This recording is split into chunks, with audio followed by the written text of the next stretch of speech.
Hello students, welcome to my channel Zia tutorials.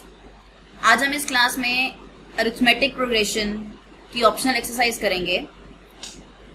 First question आता है इसमें, which term of the AP 121, 117, 113 is its first negative term. अब यहाँ पर आपने बताना है कि कौन सी टर्म इस सीरीज में फर्स्ट नेगेटिव टर्म आती है। आपके पास सीरीज गिवन है जिसमें फर्स्ट टर्म आपके पास हो जाएगी 121, डी आपके पास हो जाएगा 117 minus 121 which is equals to 4। Now a n is equals to a plus n minus 1 into d. ये वो फॉर्मूला है जिससे हम टर्म फाइंड आउट करते हैं। आप इसमें वैल्यूज पुट करेंगे। ए आपके पास 121 है, एन माइनस 1 इंटू डी आपके पास माइनस 4 है।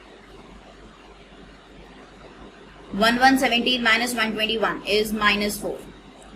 यहाँ पे आपके पास आता है सॉल्व करके 125 माइनस 4n। अब for the first term to be negative, an जो है that should be less than 0। an आपका क्या आ जाएगा, लेस देन 0 आ जाएगा जब भी आपने फर्स्ट नेगेटिव टर्म निकाल लिया। तो 125 minus 4n less than 0, 125 less than 4n, 125 by 4 less than n। n की वैल्यू आपके पास आती है ग्रेटर देन 31 1/4। इसे आपने मिक्स फ्रैक्शन में कन्वर्ट कर दिया। अब आपके पास जो n है वो इंटीजर है और ये आपके पास क्या आ रहा है, मिक्स फ्रैक्शन आ रहा है। तो हमारे पास जो फर्स्ट नेगेटिव टर्म होगी वो क्या बन जाएगी, 32nd टर्म। यहाँ पे दिया हुआ है n ग्रेटर देन 31 1/4। 31 से बड़ी टर्म जो है वो फर्स्ट नेगेटिव टर्म है। तो इसका आंसर आपके पास क्या आएगा कि जो फर्स्ट नेगेटिव टर्म है दैट इज 32nd टर्म। इस सीरीज में जो 32nd टर्म आएगी वो हमारी फर्स्ट नेगेटिव टर्म आएगी। Now next question is, the sum of the third and the seventh term of an AP is 6. Third term and seventh term. And their product is 8. Find the sum of 16 terms of the AP. अब यहाँ पे आपके पास third term और seventh term जो है वो उनका जो सम है वो 6 है। आपने AP लिया a minus 4d, a minus 3d, a minus 2d, a minus d, a plus d, a plus 2d, a plus 3d and so on. ये आपका चल रहा है। थर्ड टर्म आपके पास हो गई, इसके अंदर ये वाली टर्म आपके पास थर्ड टर्म है और सेवेंथ टर्म आपके पास हो जाती है a प्लस 2d। ये आपके पास सेवेंथ टर्म है। अब a3 प्लस a7 जो है वो 6 के इक्वल है, ये आपको गिवन है। आपने इस इक्वेशन को सॉल्व किया, minus 2d plus 2d cancel out हो जाएगा, a plus a 2a is equal to 6। a की वैल्यू आपके पास आ जाती है 3 है और जो दो टर्म्स है उनका जो प्रोडक्ट है वो आपके पास क्या है, 8 है। Means a minus 2d a plus 2d is equal to 8। a square minus 4d square is equal to 8। आपने इसे सॉल्व किया, a की वैल्यू आपके पास 3 है, आप पुट करेंगे। d स्क्वायर की वैल्यू आपके पास आ जाती है 1/4। अगर d स्क्वायर की वैल्यू आपके पास 1/4 है तो d आपके पास क्या है, plus minus 1/2। Now d is equal two plus minus 1/2। अब यहाँ पे आप क्या करेंगे, सबसे पहले आप d की वैल्यू 1/2 लेंगे और आप s16 की वैल्यू निकालेंगे। सम का फॉर्मूला हमारे पास क्या होता है, Sn is equals to n/2 2a plus n minus 1 into d. आप ये सारी वैल्यूज इसमें पुट कर देंगे। अब ये आपके पास first term a minus 4d है, d की वैल्यू पुट करेंगे, a पुट करेंगे, सॉल्व कर देंगे तो आपका रिजल्ट आ जाएगा 76। अब ऐसे ही आपने d की वैल्यू पुट करनी है माइनस 1/2। जब d आपने माइनस 1/2 पुट किया, अगेन आप यही फॉर्मूला अप्लाई करेंगे। S16 is equal to 16/2 2a plus n minus 1 into d. a आपके पास है a minus 4d, a is equal to 3 and d is equal to minus 1/2 in this case. तो आपके पास result आएगा जब आप इस इक्वेशन को सॉल्व करेंगे 20। यहाँ से आपके पास आ रहा है 76 और यहाँ से आपके पास आ रहा है 20। तो S16 या तो 20 एक 20 है और क्या है 20 76 है। तो ये आपके पास सेकेंड सॉल्यूशन, सेकेंड क्वेश्चन का सॉल्यूशन।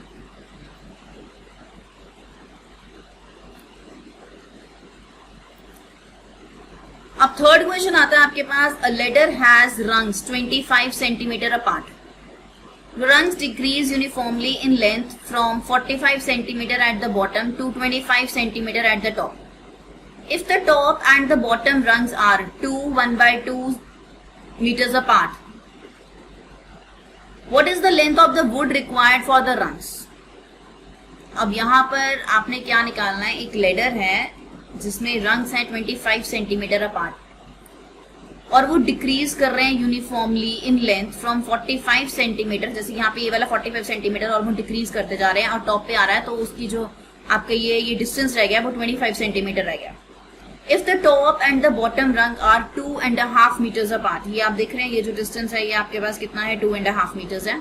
आपने निकालना है what is the length of the wood required for this.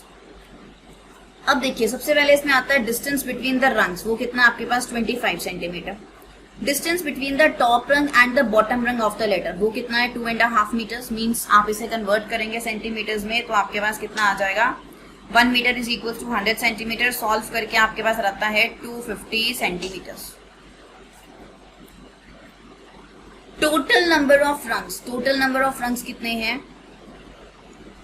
देखिए आपके पास ये है 250 upon 25 plus 1,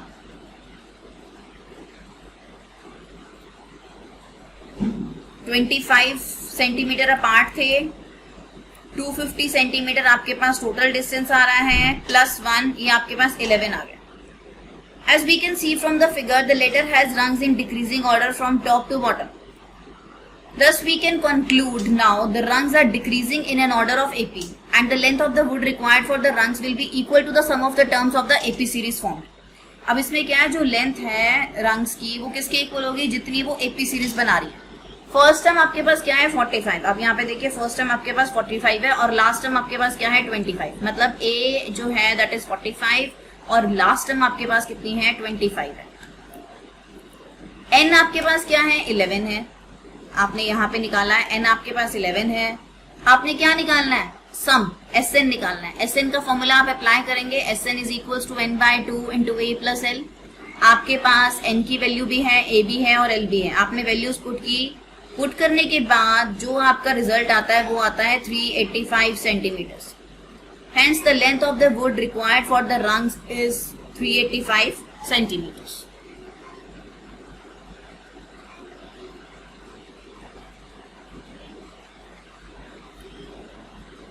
Now the next question. The houses of a row are numbered consecutively from 1 to 49. अभी यहाँ पे houses हैं, सपोज कीजिए ये आपके पास है हाउस नंबर 1 और यहाँ पर आपके पास है house number 49। Show that there is a value of x. यहाँ पर कोई हाउस नंबर है x, such that sum of the numbers of the house preceding the house numbered x is equal to sum of the numbers of the houses following it. मतलब इसके बाद के जो numbers हैं उनका जो सम है और इससे पहले जो नंबर्स हैं उनका जो सम है वो क्या है, इक्वल है। इससे पहले आपके पास आता है sx माइनस 1, तो यहां से लेके यहां तक का जो आपके पास सम आएगा वो क्या आएगा sx माइनस 1, इतनी टर्म्स का सम हो जाएगा। और जब आपने x यहां से x प्लस 1 से लेकर इतने टर्म्स का सम निकालना है तो हम क्या करेंगे, हम पूरे 49 हाउसेस में से x टर्म्स तक का सम माइनस कर देंगे, s49 माइनस sx। ध्यान से समझिए, ये जो सम है ये sx1 हाउस नंबर 1 से लेके हाउस नंबर x माइनस 1 तक का जो सम है और हाउस नंबर x प्लस 1 से लेके हाउस नंबर 49 तक का जो सम है वो इक्वल है। तो ये सम तो हमारा इजीली आ जाएगा x माइनस 1। हम इसका सम कैसे निकालेंगे, इसका सम हमें निकालने के लिए पूरे 49 हाउसेस में से x तक का सम जो है वो माइनस करना है, तब हमारे पास इसका सम आएगा। तो ये है आपके पास इक्वेशन। अब हम इसके आगे देखते हैं, show that there is a value of x such that sum of the numbers of the houses preceding the house numbered x is equal to the sum of the numbers of the houses following it. Find this value of x। अब यहाँ पे houses हैं 1 से लेके 49 तक। We can see houses numbered in a row और in the form of an AP। A आपके पास है 1, B आपके पास है 1, ये देखिए। और जो मैंने आपको कंडीशन बताई है वो ही कंडीशन आपने सॉल्व करनी है। Sum of the numbers of houses beyond x sx minus 1। Formula लगाएंगे आप इसमें n/2, n यहाँ पर x माइनस 1 है, 2 इंटू a आपके पास 1 है, n minus 1 into D. Solve करके आपके पास आ जाएगा x इंटू x माइनस 1/2। अब आप सॉल्व करेंगे इसकी right hand side, s49 minus sx। ये देखिए 49/2 2a plus 49 minus 1 into D minus x/2 2 into a plus x minus 1 into d. ये सॉल्व करके आपके पास ये सेकंड इक्वेशन आती है। अब आप इन दोनों इक्वेशंस को इक्वल कर देंगे, इक्वेट करेंगे। इक्वेट करने के बाद आपके पास x की वैल्यू आ जाएगी plus minus 35। As we know the number of houses can not be a negative number. अब नंबर ऑफ हाउसेस जो है वो नेगेटिव नंबर तो हो ही नहीं सकता, तो जो वैल्यू आएगी x की वो आपके पास क्या होगी 35। ये जो क्वेश्चंस हैं सारे ये बहुत इंपॉर्टेंट है from the examination point of view. Now the last question of this exercise, question number 5. A small terrace at a football ground comprises of 15 steps, each of which is 50 meter long and built of concrete, solid concrete. Each step has a rise of 1/4 meters and a trade of 1/2 meters. Calculate the total volume of concrete required to build the terrace. अब यहाँ पे आप देख रहे हैं जो first step है वो 1/2 मीटर्स वाइड है, जो सेकंड स्टेप है वो 1 मीटर है, जो थर्ड स्टेप है वो 3/2 मीटर है एंड सो ऑन. हर एक की जो विड्थ है वो 1/2 मीटर इंक्रीज कर रही है और हाइट जो है वो 1/4 metre. Also given length of the step is 50 metre all the time. So the width of the steps form a series AP in such a way 1/2, 1, 3/2, 2 and so on. अब volume of जो steps हैं वो किसके equal हो जाएगा? Volume of ये एक cuboid बना रहे हैं जिसका आपके पास वॉल्यूम होती है L into b into h. अगर हम वॉल्यूम देखें कि हमारे फर्स्ट स्टेप में volume of concrete required to build the first step वो है 1/2 इंटू 1/4 इंटू 50, ये आ गया 25/4. सेकेंड स्टेप में आपके पास 1/4 हाइट सेम रहेगी आपके पास जो राइज आ रहा है, और आपके पास अब ये देखिए जो विड्थ है वो 1 मीटर हो गई इंटू 50, 25/2, और जो थर्ड स्टेप है उसमें आपके पास आ रहता है 1/4 इंटू 3/2 इंटू 50. ये आपके पास है थर्ड स्टेप 75/2. अब ये देखिए ये जो वॉल्यूम है ना ये एक एपी सीरीज बना रही है, तो इसमें हम एपी का कॉन्सेप्ट अप्लाई करेंगे. फर्स्ट टर्म आपके पास गिवन है, सेकेंड टर्म आप निकालेंगे, सेकेंड टर्म आपको गिवन है, कॉमन डिफरेंस आप निकालेंगे और आपने सम निकालना है एन टर्म्स में. Sn is equals to n/2 2a plus n-1 into d. n आपके पास क्या है 15, a आपके पास क्या है 25/4, d आपके पास क्या आ रहा है इसके अंदर 25/4. आप वैल्यूज पुट करेंगे और इसका रिजल्ट निकालेंगे. Sn आपके पास आ रहा है 750. The total volume of the concrete required to build the terrace is 750 metre cube. तो ये इसका आता है आपके पास रिजल्ट. यहाँ पे आपने हर केस में लेंथ ब्रेड्थ हाइट का फॉर्मूला लगाया हुआ, लेंथ ब्रेड्थ हाइट.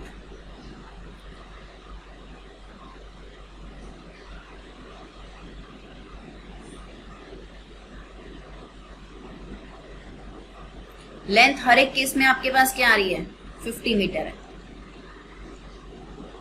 और जो इसकी विड्थ है वो वेरी कर रही है, 1/2 है, फिर 1 है, फिर 3/2 है एंड सो ऑन. जो हाइट है, हाइट आपके पास क्या है 1/4 मीटर है. सब में वॉल्यूम का फॉर्मूला लगाएंगे और वॉल्यूम आपके पास एक एक स्टेप की वॉल्यूम आएगी. जो वॉल्यूम आ रही है हर एक स्टेप की वो एपी सीरीज बना रही है. तो ये है सॉल्यूशन आपके पास क्वेश्चन नंबर 5 का. इसके बाद आते हैं कुछ प्रैक्टिस क्वेश्चंस.